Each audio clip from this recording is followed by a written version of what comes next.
Boxing का क्या महत्व है? ऐसे कौन से फाइटर हैं जिनके साथ आप फाइट करना चाहते हैं? मैं क्या करना चाहता हूँ बेसिकली वो एक्सेप्ट नहीं कर रहा है मेरा challenge. I am always ready. जय हिंद दोस्तों, पॉडकास्ट विद पंकज आर्या के एक नए एपिसोड में आपका स्वागत है। आज का पॉडकास्ट मेरे लिए बहुत ही स्पेशल है और ये स्पेशल इसलिए है क्योंकि जिस करियर की हम आज बात करने वाले हैं वो बहुत ही टफ करियर है। मैं भी कभी चाहता था कि मैं एक फाइटर बनूं, लेकिन मैं नहीं बन पाया क्योंकि इसकी जो जर्नी है बहुत ही मुश्किल है और बहुत सारी कठिनाइयां इसमें आती है। आज हमारे साथ है रितेश सिंह बेस्ट, जो कि एक फाइटर हैं और हम उनसे जानेंगे कि इस करियर को परस्यू करने में उनको क्या डिफिकल्टीज आई और अब इस करियर को वो किस तरीके से हमारे उत्तराखंड में लेके जा रहे हैं। रितेश सिंह बेस्ट जिस तरीके से बॉक्सिंग को एक नई ऊंचाइयों की तरफ लेके जा रहे हैं और उत्तराखंड का नाम रोशन कर रहे हैं, हम उनसे जानेंगे कि उनकी जर्नी किस तरीके से रही। रितेश, आपका बहुत बहुत स्वागत है पॉडकास्ट विद पंकज आर्या में और हम जानना चाहेंगे कि आपकी जर्नी कैसी रही।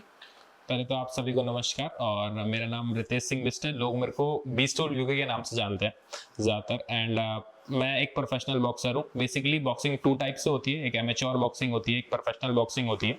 सो एमेच्योर बॉक्सिंग में आप लास्ट ओलंपिक तक जाते हैं एंड उसके बाद मतलब लाइक एक फाइनल स्टेज ओलंपिक होता है। बट प्रोफेशनल बॉक्सिंग एक तरीके से खुला समुंदर है, आप कहीं भी जा सकते हैं। एंड बहुत सारी बेल्ट्स होती हैं, प्राइस पूल्स होता है एंड बहुत नेम फेम एवरीथिंग होता है।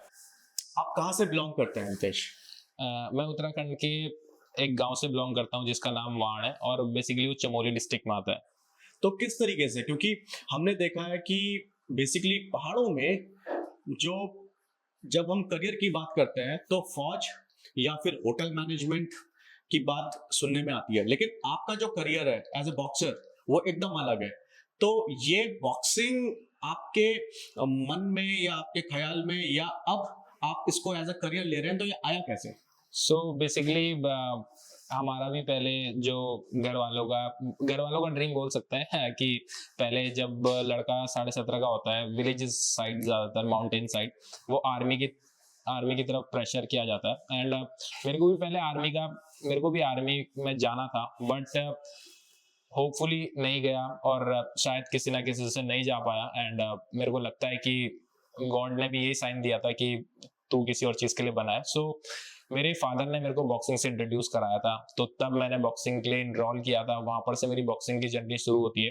एंड जैसे महाराणा प्रताप स्पोर्ट्स कॉलेज है देहरादून में, तो उसके लिए उसमें मैंने बॉक्सिंग में पार्टिसिपेट करने के लिए फॉर्म फिलअप करा था, तो वहां पर से मेरी बॉक्सिंग की जर्नी शुरू होती है और मेरे को बॉक्सिंग करते हुए अभी 10 साल से ऊपर हो गए। लेकिन जब आप स्कूल में रहे होंगे तो आपके जो दोस्त होंगे वो अलग अलग प्रोफेशन की तैयारी कर रहे होंगे, ठीक है? कोई फौज की तैयारी कर रहा होगा, कोई होटल मैनेजमेंट की तैयारी कर रहा होगा, कोई किसी और चीज के बारे में सोच रहा होगा। तो आपके जो फ्रेंड्स थे, कितने लोग थे जो कि इस फील्ड में जाना चाहते थे? अ, मतलब मैं तो बोलूंगा कोई ना के बराबर ही है।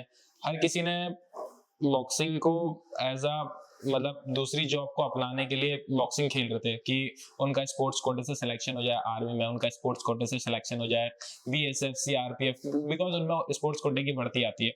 बट मेरे को खेलते हुए काफी टाइम हो गया था एंड जब मैं आर्मी में नहीं हो पाया, अगर मैं आर्मी में हो जाता तो शायद मैं भी आज ये नाम नहीं बन पाता। तो वहां पर से मेरे को बॉक्सिंग खेलते हुए काफी टाइम हो गया था, तो एंड बॉक्सिंग मेरा पैशन बन चुका था। सो मैंने सोचा जब ये मेरा पैशन है ही और मैं इसको इतने टाइम से कर ही रहा हूँ, तो इसको क्यों ना करियर बना लिया जाए। और वहां पर से मेरी जर्नी स्टार्ट हो गई प्रोफेशनल बॉक्सिंग की। तो वो इवेंट कौन सा था जब आपने सोचा कि मुझे इसको एज ए करियर लेके जाना है? क्योंकि बॉक्सिंग को लोग एज ए हॉबी तो लेते हैं, लेकिन करियर की जब हम बात करते हैं तो बड़ा ही मुश्किल ये चुनाव होता है। तो वो ऐसा कौन सा मोमेंट था जब आपने बोला कि अब मुझे इसमें करियर ही बनाना है?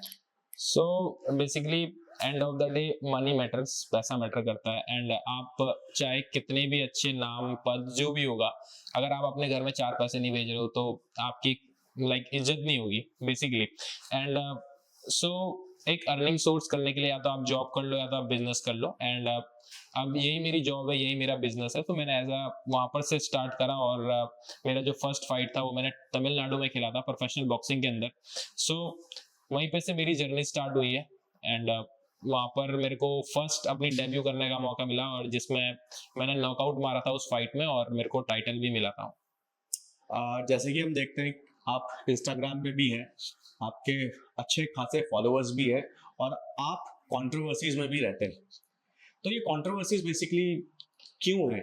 सो बेसिकली अगर आप बॉक्सिंग में आ रहे हैं, आप कितने भी अच्छे स्किल्ड बॉक्सर हो, आपको कोई नहीं पूछेगा। एंड अगर जब तक आप एंटरटेनमेंट नहीं दोगे, आप मूवी तभी देखते हो क्योंकि मूवी में एंटरटेनमेंट होता है। आप कोई भी टीवी सीरियल तभी देखते हो, सास बहू का हो चाहे कुछ भी हो, क्योंकि उसमें एंटरटेनमेंट है। सो पब्लिक को एंटरटेनमेंट चाहिए होता है, एंड मैं उस चीज को प्रोवाइड करता हूँ, तो वो लोग मेरे को पसंद करते हैं। एंड कभी भी मेरा फाइट होता है एंड मैं कंट्रोवर्सी करता हूँ, तो उन लोगों को भी पसंद आता है। सो कंट्रोवर्सी करना जरूरी है, बिकॉज आपको बेचना पड़ेगा। अगर आप इस गेम में आ रहे हैं तो आपको अपने आप को सेल करना ही पड़ेगा। क्या आपको डर नहीं लगता, जिस तरीके से आपका स्पोर्ट है उसमें चोट लगती है, इंजरी होने के चांसेस बहुत ज्यादा है और ये स्पोर्ट ही इंजरी का है, तो किस तरीके से आप उस चीज को लेते हैं? सो बेसिकली मैं ये मानता हूँ कि इंजरीज तो पार्ट ऑफ स्पोर्ट्स है, यानी कि अगर आप कोई गेम खेल रहे हैं तो इंजरी आपको वरदान में मिलेगी स्पोर्ट्स के साथ। बाकी बॉक्सिंग ब्रूटल नहीं है, बॉक्सिंग डेडलीस्ट बोल सकते हैं आप।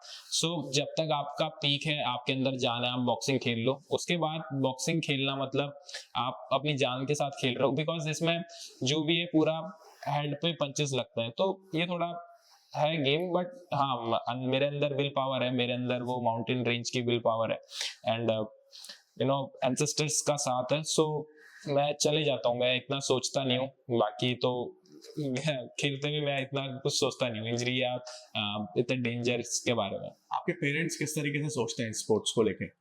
सो बेसिकली पेरेंट्स तो पहले सपोर्ट नहीं करते थे। मतलब ये है कि जब लोगों से पता चला, जब उनको लगा कि हाँ लड़का कुछ कर रहा है, जब मेरा नाम उन्होंने अखबार में देखा, जब ऑनलाइन उन्होंने मेरा नाम देखा, जब लोग उनको बोलने लगे कि हाँ आपका लड़का बॉक्सिंग खेलता है, अच्छा कर रहा है, सो तब उनको पता लगा कि हाँ ये बॉक्सिंग करता है, ये अपनी लाइफ में कुछ अच्छा कर रहा है, ये बॉक्सिंग में भी बहुत अच्छा कर सकता है। तो तब उनका अभी हल्का हल्का सपोर्ट है, अभी भी पूरा सपोर्ट नहीं, बट हाँ अभी भी मतलब ये है कि बहुत कुछ प्रूव करना बाकी है। कभी आपने पूछा उनसे कि जब वो आपको मारते हुए देखते हैं या आपको मार खाते हुए देखते हैं तो उनको कैसा लगता है? सो बेसिकली किसी भी माँ को तो अच्छा नहीं लगता होगा, चाहे उसका बेटा मार खाए या फिर मारे, तो माँ का हार्ट तो सॉफ्ट कॉर्नर होता है। बट जो हमारे पिताश्री हैं, पिताश्री ने तो आज तक ऐसा कुछ बोला नहीं है। हाँ बट इनसाइड उनका भी सॉफ्ट कॉर्नर है, एंड हर किसी के फादर की तरह ये कि वो दिखाते नहीं है उन्होंने जितना स्ट्रगल किया है, या अगर मुझे कुछ भी होता है तो बाहर से वो यही बोलेंगे कोई नहीं ठीक हो जाएगा, बट अंदर से उनका भी एक सॉफ्ट कॉर्नर है कि हाँ मेरा बच्चा इतना डेंजर स्पोर्ट खेलता है, ये वो सो तो रहता ही है। अच्छा, आज आप उत्तराखंड को रिप्रेजेंट कर रहे हैं, आपके वजह से बॉक्सिंग के नाम को मतलब जाना जा रहा है। और जब हम उत्तराखंड की बात करते हैं तो पहले जो एक इमेज आती थी कि ठीक है उत्तराखंड का जो युवा है वो होटल इंडस्ट्री में देखा जा रहा था, लेकिन अब आपको देखते हुए काफी सारे बच्चे जो हैं वो बॉक्सिंग की भी तैयारी कर रहे हैं। तो आप इस स्पोर्ट को किस तरीके से देखते हैं उत्तराखंड के पर्सपेक्टिव में? सो बेसिकली उत्तराखंड के जो लोग हैं या फिर उत्तराखंड के जो बच्चे हैं, मैं बोलूंगा यंग यूथ खासकर, उनके अंदर बहुत अच्छा पोटेंशियल है, बट ये कि वो अपना पोटेंशियल वेस्ट कर देते हैं। Army is a good option. अगर आपको एक मैं यही बोलूंगा, अगर आपको एक फिक्स्ड अमाउंट सैलरी चाहिए और आपको एक स्टैंडर्ड लाइफ, मीडियम लाइफ जीना है, then army is a good option. मैं उसको ये भी नहीं बोल रहा हूँ, डिग्रेड भी नहीं कर रहा हूँ, वो उसके लिए सल्यूट है। But if you are dreaming high, अगर आपके ड्रीम्स बहुत बड़े हैं, आपको लग्जरी लाइफ चाहिए, देन आपको थोड़ा रिस्क लेना पड़ेगा, आपको अपनी लाइफ से रिस्क लेना पड़ेगा। आपको आप किस चीज में जा रहे हैं उसमें रिस्क लेना पड़ेगा। Hotel management is also good option.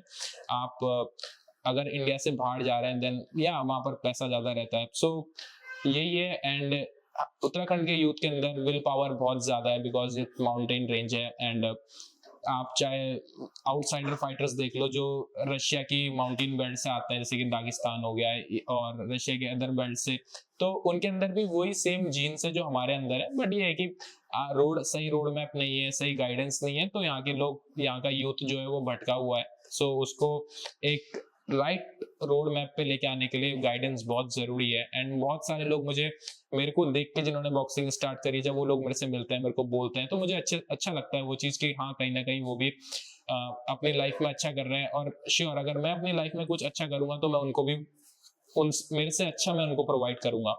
जैसे आपने बोला कि जो उत्तराखंड का युवा है कहीं ना कहीं भटक रहा है, तो अगर मैं बात करूं, आप भी एक युवा है, आप क्यों नहीं भटके, या आपके अंदर जो फोकस है बॉक्सिंग को लेके वो फोकस आया कैसे? सो बेसिकली ऐसा भटकना तो मतलब कभी कभी बीच में भटक जाता हूँ, ऐसा नहीं है, बट हाँ फिर उसके बाद फोकस्ड हो जाता हूँ, क्योंकि मेरे को पता है कि मेरे को अपनी लाइफ में क्या करना है। और जब तक वो चीज़ मुझे नहीं मिलेगी तब तक मेरा ड्रीम कंप्लीट नहीं होगा। अगर एज अ यंग यूथ हर किसी की लाइफ में एक ड्रीम होना चाहिए। आप जब उस ड्रीम को अचीव कर लो तो आपका नेक्स्ट ड्रीम उसके लिए रेडी होना चाहिए। अगर आपको एवरीथिंग, अगर आपको एक गाड़ी चाहिए तो उसके लिए भी आपको पहले वो गाड़ी सोचनी पड़ेगी और फिर उसके लिए आपको वर्क करना पड़ेगा। ऐसी मेरी लाइफ में भी है, मैंने कुछ सोचा है और मैं उसके लिए काम कर रहा हूँ। सो भटकते तो रहते हैं, बट ये है कि आपको फोकस्ड होना बहुत जरूरी है। आप हफ्ते में 4 दिन प्रैक्टिस करो, 2 दिन एंजॉय करो, लेकिन अगले दिन बैक टू 5th डे आप प्रैक्टिस पे आ जाओ। अगर हम बात करें डिस्ट्रैक्शंस की, तो रितेश की लाइफ में ऐसे कौन कौन से डिस्ट्रैक्शंस हैं जिनसे रितेश को डर लगता है और लगता है कि मैं जहाँ पर डिस्ट्रैक्ट हो रहा हूँ तो मैं वहां से फिर अब मैं मूव ऑन करूँ? सो बेसिकली ट्रैवलिंग बहुत ज्यादा हो जाता है, तो मेरे को ट्रैवल करना बहुत पसंद है। जैसे घूमना हो गया, एंड प्रोफेशनल बॉक्सिंग में घूमना बहुत ज्यादा होता है, तो वो डिस्ट्रैक्शंस उसी में कंप्लीट हो जाता है। तो उसको मैं डिस्ट्रैक्शन नहीं बोलूंगा, बिकॉज वो चिल हो जाता है कि हाँ चलो मेरा फाइट था, फाइट करा एंड मैं घूम लिया। और एक और डिस्ट्रैक्शन बोल सकते हैं आप, लड़की। सो लड़की का मेजर पार्ट है, आप कैसी लड़की अपनी लाइफ में लेके आ रहे हैं, वो आपके लिए डिस्ट्रैक्शन बन रही है या आपके लिए मोटिवेशन बन रही है। सो ये आपके ऊपर डिपेंड करता है कि आप उसके लिए कैसे डेडिकेट है या वो आपके लिए कैसे डेडिकेटेड है।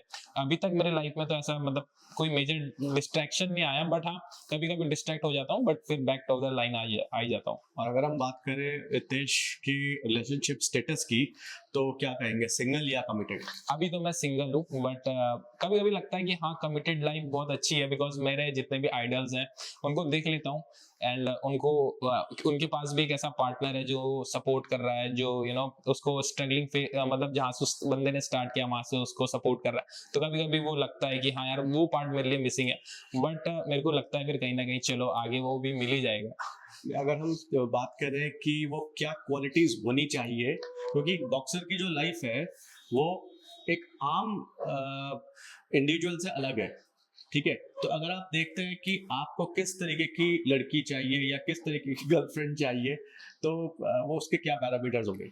सो बेसिकली मैं बोलूंगा, अगर हाँ रिलेशनशिप के लिए मुझे कोई लड़की चाहिए, सो सबसे पहली चीज है अंडरस्टैंडिंग होनी चाहिए उसमें, कि हाँ यार मैं कभी कभी जब मेरा फाइट पास होता है तो दिन में 3 बार ट्रेनिंग 4 बार ट्रेनिंग करना पड़ता हूँ। तो लाइक मेरे को हमेशा से ऐसा रहता है, अगर कोई भी लड़की देख रही है और वो चाहती है कि हाँ कि वो मेरे साथ रिलेशनशिप पाए, तो भाई उसको मेरे साथ रहना पड़ेगा और बेसिकली टेक केयर करनी पड़ेगी। एंड लॉयल्टी सबसे फर्स्ट प्रायोरिटी पे है, उसके बाद फिर आपका आ जाता है अंडरस्टैंडिंग होनी चाहिए, और जो कि दोनों के बीच होनी चाहिए। ऐसा नहीं कि मैं एक साइड से मांग रहा हूँ, मेरे साइड से भी अंडरस्टैंडिंग होती है। एंड सबसे मेन चीज है कि हाँ उसको आनी चाहिए चीजें कि हाँ कैसे टेक केयर करते हैं। अ, उत्तराखंड में एक चीज बड़ी कॉमन अब हो रही है, नशा। क्योंकि जिस तरीके की आपकी लाइफ है, आपको अच्छा खाना भी है, आपको डिसिप्लिन लाइफ भी चाहिए, प्लस मॉर्निंग से इवनिंग का आपका एक रूटीन होता होगा जो कि मिसिंग है उत्तराखंड के यूथ में। तो आप किस तरीके से उसको मैनेज करते हैं? सो बेसिकली मैं कोई भी नशा तो नहीं करता हूँ, मेरे अंदर ना स्मोकिंग की आदत है ना ड्रिंकिंग की आदत है। कभी कभी मतलब ये है कि मैंने आज तक कभी ट्राई भी नहीं करा और मेरे को उस चीज में मजा भी नहीं आता। मेरे को मतलब एक होता है ना कि हाँ यार चलो दारू पीते हैं थोड़ी किक आएगी, नहीं वो मेरे अंदर वो हैबिट ही नहीं है, ना मेरे को उस चीज में मजा आता है। एंड मेरे फ्रेंड्स लोग हैं, मेरे साथ के जो दोस्त लोग हैं जो हफ्ते में एक बार पी लेते हैं, तो मेरे को उस चीज में मजा नहीं आता। हाँ मैं उनके साथ खड़ा हो जाता हूँ, उनको कंपनी देता हूँ, बट मैं वो चीजें नहीं करता हूँ। बाकी मेरे को लगता है कि अगर आप लोग भी ट्राई कर रहे हैं तो ठीक है, आप लोग वो चीज ट्राई करिए, बट फिर आपको उस चीज में डूबना नहीं है, उस चीज को हैबिट मत बनाइए। आप उस चीज को एज अ एंजॉयबल मोमेंट की तरह लीजिए और फिर उसके बाद छोड़ दीजिए। जो आपका जिस चीज के लिए आप फोकस्ड है उस चीज में आप फोकस करिए। अगर नहीं हो पा रहा है तो ये बहुत बेकार बात है। आपका सोशल मीडिया में काफ़ी अच्छी प्रेजेंस आपकी है और आपको लोग बीस्ट वुल्फ यूके के नाम से जानते हैं, तो ये नाम कैसे आया? सो बेसिकली बीस्ट तो दरिंदा को बोलते हैं, दरिंदा जिसे बोलते हैं, तो हिंदी में उसका वर्ड ही वही होता है। एंड जब भी मैं रिंग में खेलता हूँ या जब भी मेरा फेस ऑफ होता है, तो मेरी जो हरकतें होती हैं वो बेसिकली एक दरिंदे की तरह होती है। बट जो वुल्फ है, वुल्फ कभी भी वुल्फ की पर्सनालिटी अगर आप देखोगे तो वो पावर का सिंबल है, वो लॉयल्टी का सिंबल है, वो वन अल्फा मेल का सिंबल है। तो वुल्फ को मैं इसलिए लेता हूँ बिकॉज मेरी जो प्रेजेंस है, मेरे पार्टनर के लिए जो मेरी प्रेजेंस है, हर चीज के लिए वो एक वुल्फ की तरह है। एंड लास्ट में यूके, यूके अपना उत्तराखंड है, तो ऑब्वियसली बात है अपने उत्तराखंड को मैं हर जगह रिप्रेजेंट करना चाहता हूँ कि हाँ भाई मैं कहाँ से आ रहा हूँ और कहाँ से मैं कहाँ तक आ गया हूँ, तो वो ऑलवेज यूके रहता है। तो ये बीसफुल यूके। तो आपने बात करी दरिंदगी की, लेकिन जब आपकी हमने फाइट्स देखी तो आपके चेहरे में एक बहुत ही गुस्सा उस समय रहता है, तो क्या एटीट्यूड लेके आप रिंग में जाते हैं? सो बेसिकली रिंग में बहुत लोगों को लगता है कि बॉक्सर बहुत गुस्से वाले होते हैं, या फिर जो भी कॉम्बैट एथलीट जो खेलता है वो बहुत, जो प्रोफेशनल लेवल पे होगा वो बहुत गुस्से वाला है, अगर हम उससे मिलेंगे तो वो चिढ़ जाएगा या मार देगा। ऐसा नहीं होता। जितने भी प्रोफेशनल एथलीट्स हैं वो बहुत काम रहते हैं। जितने भी लाइफ का फ्रस्ट्रेशन है, गुस्सा है, वो सब स्टोर करते हैं, और जिस दिन हमारा फाइट होता है उस दिन वो सामने वाले पे निकल जाता है। एंड रिंग में जाने से पहले मैं अपने गॉड को, अपने एंसेस्टर्स को, अपनी फैमिली को, सबको याद करता हूँ। देन मैं रिंग में एक एम के साथ जाता हूँ कि हाँ, जो आज रिंग में है वो मेरा अपोनेंट है, अगर मैं उसको नहीं मारूंगा तो वो मेरे को मारेगा, इसलिए बेस्ट डिफेंस यही है कि आप उस पर अटैक करो। हमने देखा है कि जब बॉक्सिंग से पहले एक फेस ऑफ होता है, और उसमें क्या होता है कि वो कुछ बहुत आप लोग करीब आ जाते हो और उसमें कुछ कहते हो, कभी कभी ऐसा लगता है कि फाइट लाइक सिचुएशन बन रही है, तो वो चीज़ क्या है basically? So basically face of आप बोल सकते हो कि अपने पार्टनर को देखने के लिए और उसके ऊपर डोमिनेट करने के लिए एक प्री फाइट बोल सकते हो आप, कि हाँ आप अपने लुक्स से उसको डरा सकते हो। आप फेस ऑफ में कुछ ऐसा कर दो कि वो बंदा चिढ़ जाए या फिर उसके अंदर गुस्सा आ जाए।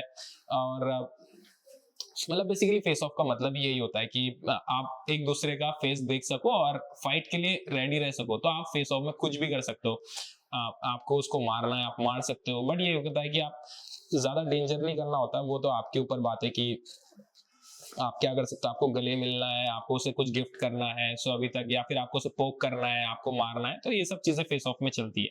इसमें कुछ लीगल इलीगल भी होता है? बेसिकली हर किसी के अपने अपने रूल्स होते हैं। जैसे बॉक्सिंग में होता है बिलो द बेल्ट नहीं मारना है, आपको कमर से नीचे नहीं मारना है, आपको बैक ऑफ द हेड नहीं मारना है, आपको पीठ पे नहीं मारना है। सो ये सब चीजें ये होता है। बाकी इनलीगल ये कि आप ड्रग्स डोपिंग नहीं कर सकते हो। अगर आप डोपिंग में पकड़े गए तो आप बैन हो जाते हैं, आपका फाइट जो है वो कैंसिल हो जाता है और टर्मिनेट हो जाता है बेसिकली फाइट। तो ये सब होता है। बाकी इनलीगल ऐसा कुछ नहीं होता। आप कोई वेपन वोपन यूज नहीं कर सकते हो। बहुत सारे बॉक्सर्स चीटिंग करते हैं, तो वो सब चीजें फिर देखी जाती है। आपने अभी एक बात करी थी पीक परफॉर्मेंस की, तो वो पीक परफॉर्मेंस कब होती है? मतलब क्या कोई एज क्राइटेरिया है या क्या है? सो बेसिकली पीक परफॉर्मेंस तब बोली जाती है जब आपका प्राइम चल रहा होता है, और प्राइम में एक तरीके से आप सबको मारते हुए जाते हैं। एंड आप जैसे मैं बोलूंगा माइक टाइसन का प्राइम उसके 20s में स्टार्ट हो गया था, और 30s 35 30s तक उसका प्राइम रहा था, जब वो बैक टू बैक डिफीट करता हुआ सबको जा रहा था। एंड मेरे को ऐसा लगता है कि 2026 इज माय प्राइम। यहाँ पर से मेरा प्राइम स्टार्ट हो गया अब, क्योंकि मैंने पीछे देखना बंद कर दिया है। जो मेरी फाइट्स लाइंड अप डेट 2026 के लिए, वो बहुत अमेजिंग फाइट्स आने वाली हैं और मैं देने वाला हूँ। क्योंकि मैं भी अब पीछे नहीं देखता हूँ। अब मेरे को ऐसा लगता है कि आप, एक होता है कि हाँ एक बच्चा बढ़ रहा है तो 20 तक वो एक ऐसी एज में आ जाता है कि जहां पर वो पूरा बढ़ चुका है। अब 20 से 30 की एज ऐसी होती है कि आप कोई भी मार धाड़ कर सकते हो। आपकी बॉडी उतनी कैपेबल है कि आप किसी एक्शन को रिएक्शन में कन्वर्ट कर सकते हो। एंड फिर 30s के बाद थोड़ा वो ओल्ड एज वाला सीन हो जाता है। लेकिन एक हमारे एमएमए फाइटर हैं मिस्टर संग्राम, तो वो तो 40 प्लस है और वो अभी भी फाइट्स कर रहे हैं, तो वो कैसे? सो 40 प्लस है, बिल्कुल मैं उनके लिए रिस्पेक्ट करता हूँ कि वो अभी भी केज के अंदर फाइट करना चाहते हैं। बट यहाँ पर एक चीज आता है, 40 में थोड़ा रिएक्शन लेट हो जाएगा, क्योंकि आपके सामने जब 20 एज वाला जो फाइटर आएगा उसके अंदर स्पीड ज्यादा होगा, उसके अंदर एग्रेशन ज्यादा होगा, उसके अंदर वो हंगर बहुत ज्यादा होगी। अगर जो 40 वाले हैं वो एक्सपीरियंस है, मैं मानता हूँ वो अपने एक्सपीरियंस से उसको मार देगा, लेकिन कहीं ना कहीं वो 20 वाला जो बंदा है वो कहीं ना कहीं डोमिनेट जरूर करेगा। ये बॉक्सिंग में और एमएमए में क्या डिफरेंस है?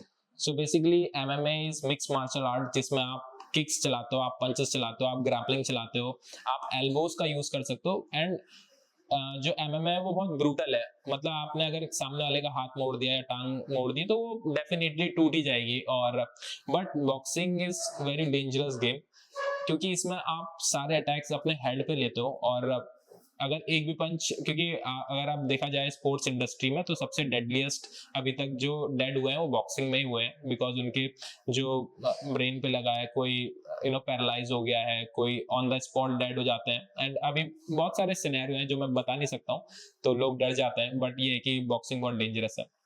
अंगद जी के साथ आपके रिलेशनशिप कैसे हैं? वो तो एमएमए को रिप्रेजेंट कर रहे हैं उत्तराखंड से, और आप बॉक्सिंग को लेके जा रहे हैं, तो आपके वीडियोस भी हमने उनके साथ देखे, आप उनके साथ प्रैक्टिस भी करते हैं, तो उनके साथ आपका एक्सपीरियंस कैसा है, आप हमें बताएं। मैं अंगद भाई को अपने बड़े भाई की तरह देखता हूँ, बिकॉज वो भी सेम रीजन से आते हैं जिधर से मैं आता हूँ। एंड उन्होंने बहुत स्ट्रगल किया है, उनकी लाइफ स्ट्रगलिंग स्टोरी मोटिवेट करती है कहीं ना कहीं। वो बंदा कहाँ से आज कहाँ पर है, वो बंदा आज जहाँ पर भी है अपनी मेहनत से है, किसी ने उसको दिया नहीं है। और ये है कि वो जो उनकी स्टोरी है वो बहुत इंस्पायरिंग है। तो मेरे को भी मतलब जब मैं फर्स्ट टाइम उनसे मिला, उनसे बातचीत हुई, तो कहीं ना कहीं हम कॉम्बैट के थ्रू ही जाने कि हाँ ये बंदा कहीं बॉक्सिंग खेलता है, ये बंदा एमएमए खेलता है, तो वहीं पे से मैं जान पहचान हुई है। एंड उन कभी कभी वो मेरे को ट्रेनिंग पे बुला दिया करते हैं, तो मैं भी उनके साथ ट्रेनिंग कर लिया करता हूँ। एक चीज मैंने देखा, जितने भी फाइटर्स हैं, जब हम उनको स्क्रीन में देखते हैं तो लगता है कि वो बहुत, उनको बहुत गुस्सा आता है और उनका एग्रेशन दिखता है, लेकिन जब उनसे हम पर्सनली मिलते हैं तो बड़े ही काम वो रहते हैं, तो ऐसा कैसे? तो बेसिकली हर किसी की टू टाइप्स की पर्सनालिटी होती है। एक ऑनलाइन प्रेजेंस होती है, एक ऑफलाइन प्रेजेंस होती है। ऑनलाइन प्रेजेंस आपको सबकी हर मतलब अलग ही दिखेगी, जब आप उनसे ऑफलाइन मिलेंगे तो अलग मिलेगी। एंड किसी की सेम होती है, बट हाँ अगर आप फाइटर्स से ज्यादातर फाइटर्स से मिलोगे तो ऑनलाइन प्रेजेंस बहुत ही अलग होती है। जैसे मेरे को बहुत सारे ने बोला है कि भाई ये ऑनलाइन बहुत डेंजर लगता है, बट सामने से बहुत कामली है, फ्रेंडली है। सो बेसिकली ऑनलाइन मेरे अपोनेंट्स मेरी प्रोफाइल देखते हैं, और कई सारे मैच मेकर्स हैं, प्रमोटर्स हैं जो प्रोफाइल देखते हैं, और उनको वो चीज चाहिए होती है जो मेरे अंदर है, तो मैं उन सबको वही दिखाता हूँ जो उनको चाहिए। ऑफलाइन में हमेशा मैं हम्बल रहता हूँ, और मेरा सॉफ्ट कॉर्नर ऑलवेज रेडी रहता है किसी के साथ मिलने के लिए, बात करने के लिए, किसी भी चीज के लिए। अगर हम रितेश की स्ट्रेंथ की बात करें तो किस टाइप में? किसी भी टाइप में। स्ट्रेंथ तो मतलब मैं बोलूंगा हाँ बहुत ज्यादा है, तो आप थोड़ा डिफाइन करिए मतलब क्या? स्ट्रेंथ मतलब जो आप जिस फोकस के साथ आप काम कर रहे हैं, आपको मोटिवेशन क्या आती है, या फिर हम कह सकते हैं कि आपकी स्ट्रेंथ जो है वो आपका फोकस है, और आपकी कंसिस्टेंसी रहने की वो एबिलिटी है, तो वो क्या, हम अगर हम बोले आपकी ताकत क्या है, तो आप किस तरीके से उसको डिफाइन करेंगे? मेरे लिए तो ताकत एंड ऑफ द डे पैसा ही है, बिकॉज मेरे लिए मनी मैटर्स करता है। मैं अपने आइडल्स को देखता हूँ, फ्लोइड मेवेदर है, उसने प्रोफेशनल बॉक्सिंग इंडस्ट्री बहुत बड़ा रेवोल्यूशन लेके आया है, आप माइक टाइसन देख लीजिए। सो मेरे लिए मेरी जो स्ट्रेंथ है या जो मेरा गोल है वो end of the day money matters है। कितना भी हो जेब में कम ही लगता है, हर टाइम कम लगता है। एंड अभी स्ट्रगलिंग फेस है, सो अभी स्ट्रगल नहीं करेंगे अपने जो जो जो भी है गोल्स है उसके लिए अभी मेहनत नहीं करेंगे तो फिर कब करेंगे? कभी ऐसा फील आया आपको कि अब मुझसे नहीं हो पाएगा? जब मैं ट्रेनिंग के दौरान रहता हूँ लगता है, मेरे को बहुत बार लगता है, सेल्फ डाउट होता है। हर हर प्लेयर को, हर एथलीट को सेल्फ डाउट होता है, बट फिर ऐसा लगता है कि नहीं अभी तो जैसे स्टार्ट किया है, अभी तो बहुत कुछ करना बाकी है। सो ये है, और अभी तो मेरी जर्नी भी बहुत बाकी है। सो लगता है सेल्फ डाउट बहुत बार होता है, बट अपने आप को कंट्रोल कर लेता हूँ, फिर एक नया गोल सेट करता हूँ और चल पड़ता हूँ। अगर हम बात करें सक्सेस की डेफिनेशन, आपकी अपनी सक्सेस की डेफिनेशन? मेरी सक्सेस की डेफिनेशन तो मैं बोलूंगा वैसे तो कोई डेफिनेशन नहीं है, बट हाँ अभी बहुत अधूरी है। अ, अभी जस्ट मैं बोलूं कि सक्सेस में मेरी 50 सीढ़ियां हैं और मैं अभी पहली सीढ़ी चढ़ा हूँ। आप एक फाइटर के अलावा एक सोशल मीडिया इन्फ्लुएंसर भी है, तो आप किस तरीके से दोनों चीज़ों को मैनेज कर रहे हो? कहीं ना कहीं आपको ट्रेनिंग में भी फोकस करना है, प्लस आपको कहीं ना कहीं आप सोशल मीडिया भी आप हैंडल करते हैं, तो दोनों को किस तरीके से आप लेके चल रहे हैं? सो बहुतों को लगता है कि जो मेरे सोशल मीडिया है उस पर मेरी टीम है, उन्होंने मेरे को हेल्प किया है, बट ऐसा बिल्कुल भी नहीं है।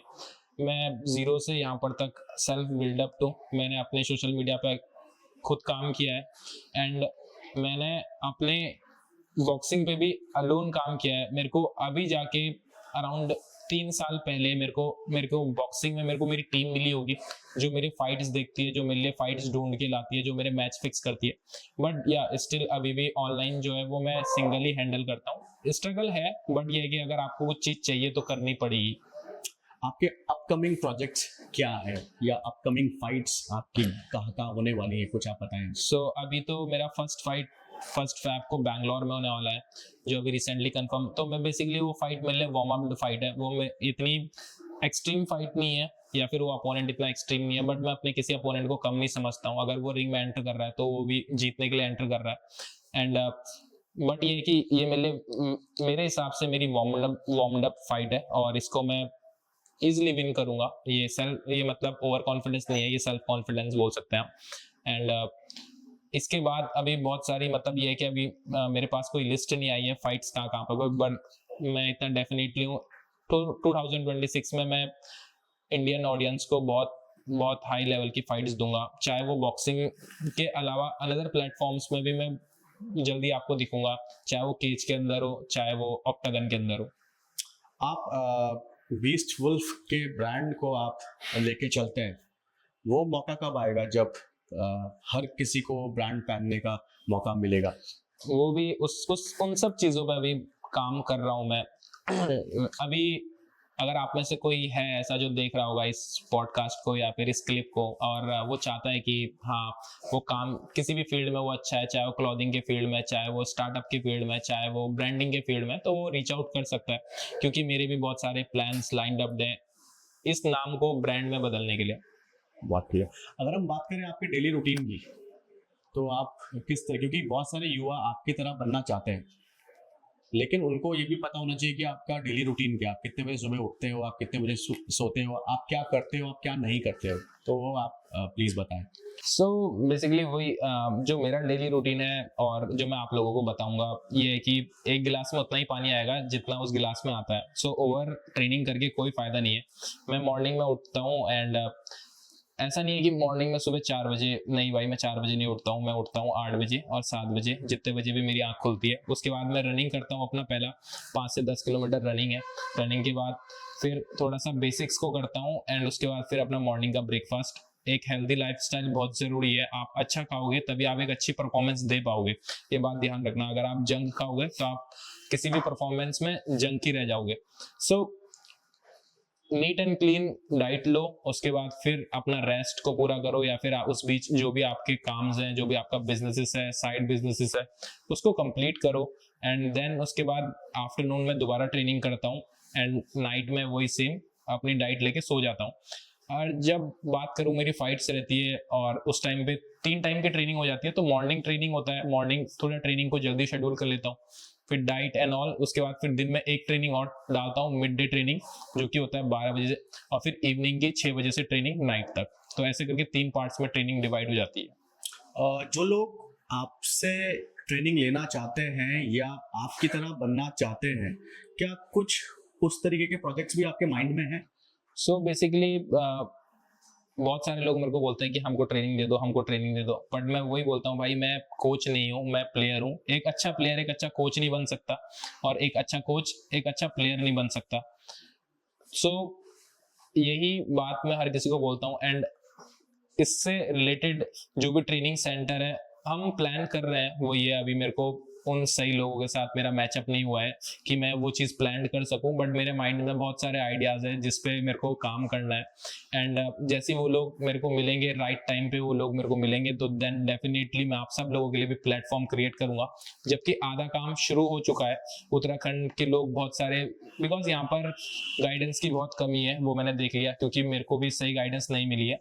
एंड जो चीज़ मेरे साथ हुई है वो मैं नहीं चाहता हूँ आगे आने वाले प्लेयर्सों के साथ हो। So we will work on it and हम लोग कर रहे हैं, और वो हम चीज़ प्रोवाइड करेंगे उत्तराखंड के लोगों के लिए और उत्तराखंड के यूथ के लिए, खासकर जो अभी स्टार्ट कर रहा है। बिकॉज मेरे को बहुत सारे बच्चे मिलते हैं जो ऑलरेडी बॉक्सिंग खेल रहे हैं, और मैं ऐसा नहीं बोलता हूँ मैं बहुत अच्छी बॉक्सिंग करता हूँ, मेरे से भी बहुत अच्छे अच्छे लोग बॉक्सिंग करते हैं, बट जो लेवल आज मेरे पास है वो लेवल आज उनके पास नहीं है, क्योंकि उनके पास सही गाइडेंस नहीं है। तो what is the right time कि कब से ट्रेनिंग शुरू करनी चाहिए? सो बेसिकली आप जो एक डर बोलते हैं, फोबिया, वो आपको बचपन से हटा देना चाहिए। और ये ट्रेनिंग का टाइम 13 14 15 ईयर राइट टाइम है। अगर कोई कॉम्बैट स्पोर्ट आप ज्वाइन कर रहे हो कि आपके अंदर का डर हट जाए, उसके बाद जब आप बड़े हो जाते हो, आपके 20s में जब आ जाते हो, तो वो एक दिमाग में डर बैठ जाता है। अगर आप बचपन से वो चीज़ कर रहे हो तो आपका वो डर हट जाता है। तो मेरा वो बॉक्सिंग में वो डर हट चुका है, तो मेरे को रिंग के अंदर चाहे कितने भी पंचेस पड़े मुझे डर नहीं लगता है। अगर आप वो चीज़ सेम 20 में स्टार्ट करोगे देन वो बहुत डिफिकल्ट पड़ जाएगी अनटिल आप कोई क्रिमिनल नहीं हो। आप देखना ज़्यादातर कॉम्बैट स्पोर्ट्स में क्रिमिनल जो होते हैं वो अच्छा परफॉर्मेंस देते हैं। क्यों? क्योंकि उसके अंदर डर नहीं है, उसके अंदर मार खाने की क्षमता है और मारने की भी क्षमता है। बट यहाँ पर क्या होता है, जो एक अच्छे बैकग्राउंड से आ रहा है, जिसने कभी लड़ाई नहीं करी, वो ऐसे बैकग्राउंड में उतरता है, तो उसके लिए वो चीज़ बहुत डिफिकल्ट पड़ जाती है। अगर मैं आपसे पूछूं कि एक एडवाइस जो आप पेरेंट्स को देना चाहेंगे जिनके बच्चे अभी इस करियर को या इस स्पोर्ट्स को लेकर चल रहे हैं, तो उन पेरेंट्स को आप क्या कहना चाहेंगे? मैं ये बोलूँगा कि आप अपने बच्चे पे पहली चीज़ प्रेशर मत डालिए। आप अपने बच्चे को हर स्पोर्ट्स में एक्सप्लोर करवाइए। और भाई हर चीज़ में सीट्स लिमिटेड ही होती हैं। अगर डॉक्टर बन रहा है तो डॉक्टर में भी लिमिटेड है, इंजीनियर बन रहा है इंजीनियर भी लिमिटेड है, और अदर फील्ड्स भी ट्राई करिए। बहुत अच्छी फील्ड्स हैं, स्पोर्ट्स में भी बहुत अच्छा करियर है। एंड कुछ ऐसे 3-4 सेक्टर्स हैं जिसमें मल्टी मिलियनर जा सकता है, उसमें से एक स्पोर्ट्स भी है। तो ये है कि स्पोर्ट्स तो मैंडेटरी लाइफ में होना भी चाहिए एक हेल्दी लाइफ स्टाइल के लिए। बॉक्सिंग का क्या महत्व है?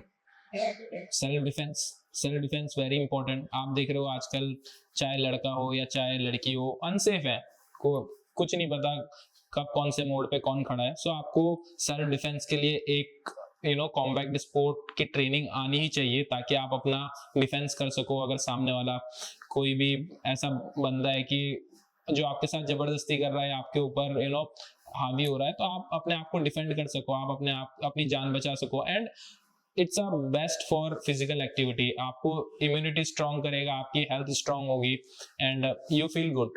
लड़कों को बॉक्सिंग क्यों सीखनी चाहिए?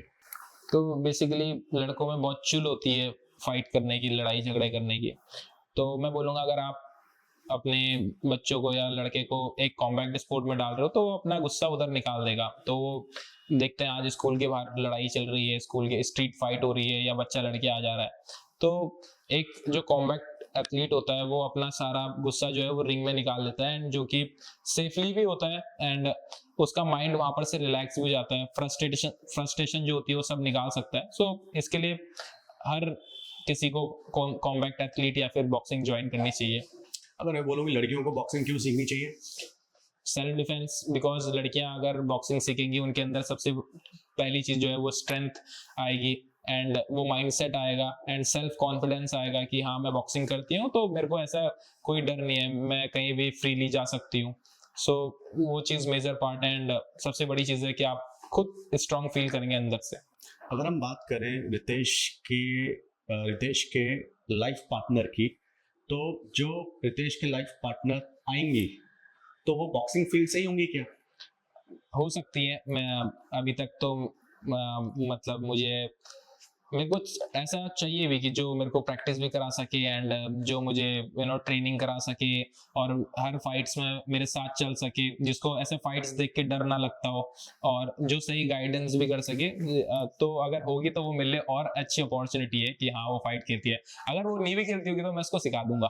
तो आपकी कोई लिस्ट में है ऐसा? आपने अभी तक तो ऐसी कोई लिस्ट में है नहीं, देखते हैं ये जर्नी मेरे को कहाँ लेके जाती है, मेरी गोल्स में, मेरे लाइफ पार्टनर में।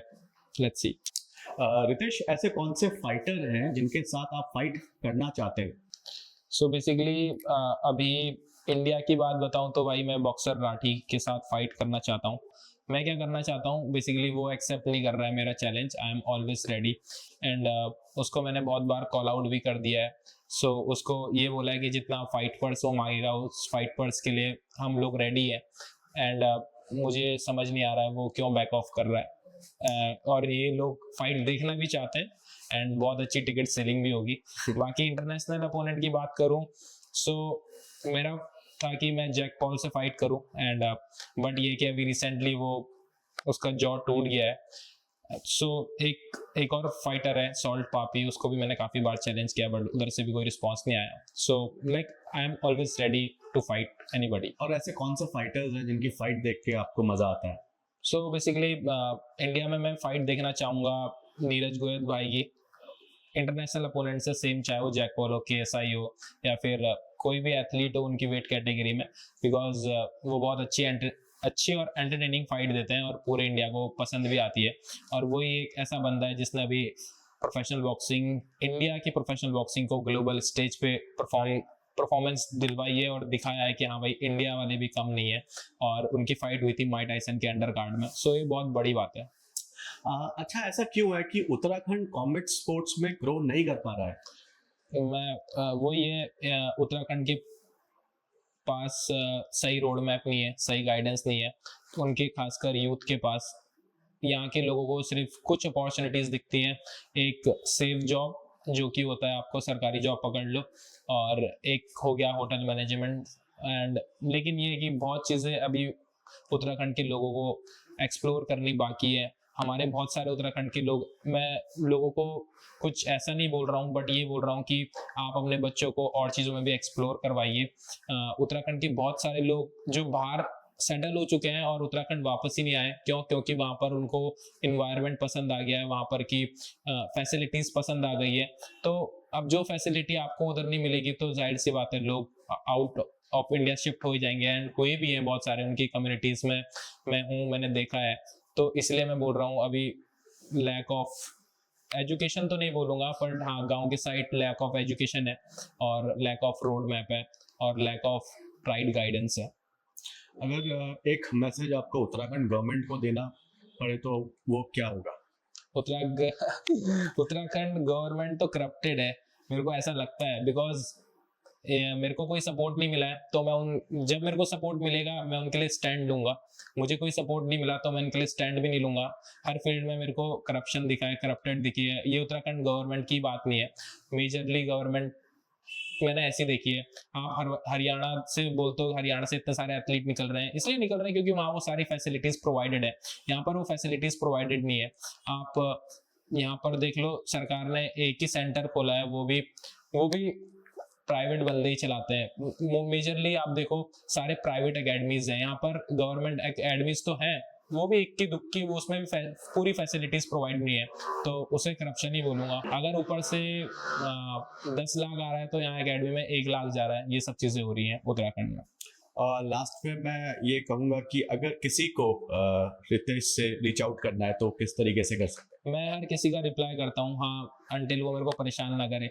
बहुत सारे होते हैं जो बहुत स्टूपिड से सवाल पूछते हैं मेरे को। आप इंस्टाग्राम पे मैं हर किसी का मैसेज देखता हूँ। ऐसा नहीं है कि लोग समझते हैं कि इसके इतने सारे फॉलोअर्स हैं तो ये मैसेज नहीं देखता। मैं हर किसी का मैसेज देखता हूँ, बट जिसका मैसेज मुझे इंटरेस्टिंग लगता है, जिसका मेरे को सही लगता है, हाँ ये बंदा जेन्युइन है और इसको हेल्प की नीड है, मैं उसकी हेल्प जरूर करता हूँ। अगर आप ये बोलोगे कि हाँ मेरे को ट्रेनिंग दे दो, तो भाई मैं आपको लोगों को ट्रेनिंग नहीं दे पाऊंगा।